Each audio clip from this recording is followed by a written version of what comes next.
ওরে আমি উঠে লয়ে যাবো, তারপর আমরা দুজনে বিয়ে করবো, সংসার করবো, তারপর 9 মাসের মধ্যে আমরা বাচ্চা লয়ে এলাম। আর কি কই এইভাবে বিয়ে শাদী হয় নাকি? তাহলে কিভাবে হয়? প্রস্তাব দিয়ে হয়? আপনার মারে আমার বাপ মায়ের প্রস্তাব দিছে, কিন্তু আপনার মায় আমার বাপ মার অপমান করে বিয়ে করে দিচ্ছে।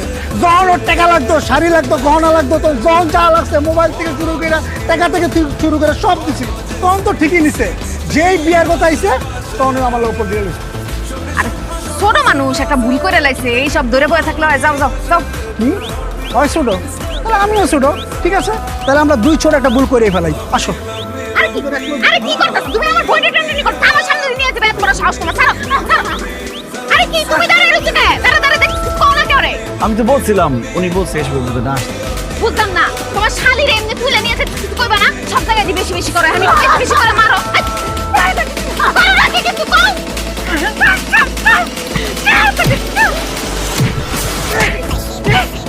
ওকে আমার বাচ্চা।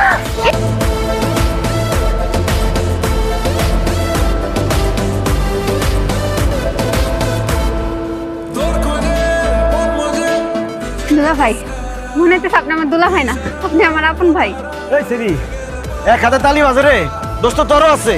তোর তো চরিত্র খারাপ, তুই ওর কাছ থেকে টাকা পয়সা খাইছস, গয়না নিছস, আর বেইমানি করছস কে? হ্যাঁ?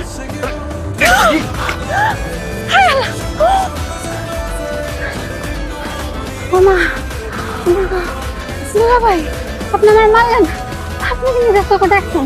ও, নিজের চোখে তো দেখি নাই, তোর চোখে তো দেখছস, তোর চোখে গেলে ভালো।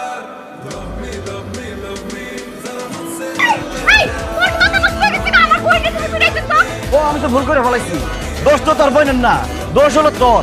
কথায় আছে না, সামনের হাল যেদিকে যায় পিছনটা সেদিকে যায়, তাহলে তোরও দোষ আছে।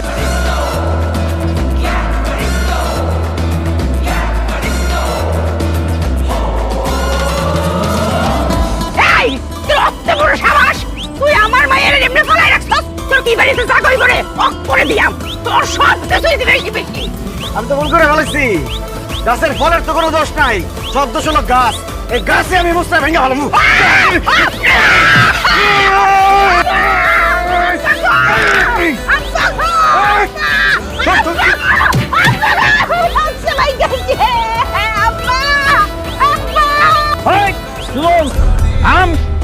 তোরে বহুত সহ্য করতি, তুই আমার বংশ নির্বংশ চাইছস, কোনোদিন পারবি না। এই বট গাছ বেঁচে থাকে, আমার এই বট গাছের ছাওয়ায় এদের আমি ঘিরে রাখবো, পরে আমি শেষ করে দেবো। হাই হাই হাই হাই, আমি কি করছি? আসল গাছ তো এই জায়গায়, আসল গাছ তুই আমি লতা পাতা ডাল ফলমূল এগুলো মারছি। আমার তো আসল গাছটাই মারতেইব। আসল গাছের গোড়ার থেকে শিকড় একদম উপরে ফেলাম আজকে। কি করছি তুই? তুই আমার কি করতে পারবি? আজকে এমন অবস্থা করুন, খাওয়ার লিগে খালি মুখটা রাখুন, দেখার লিগে খালি চোখটা রাখুন। শেষবারের মতো দুই পায়ে খাড়াইল।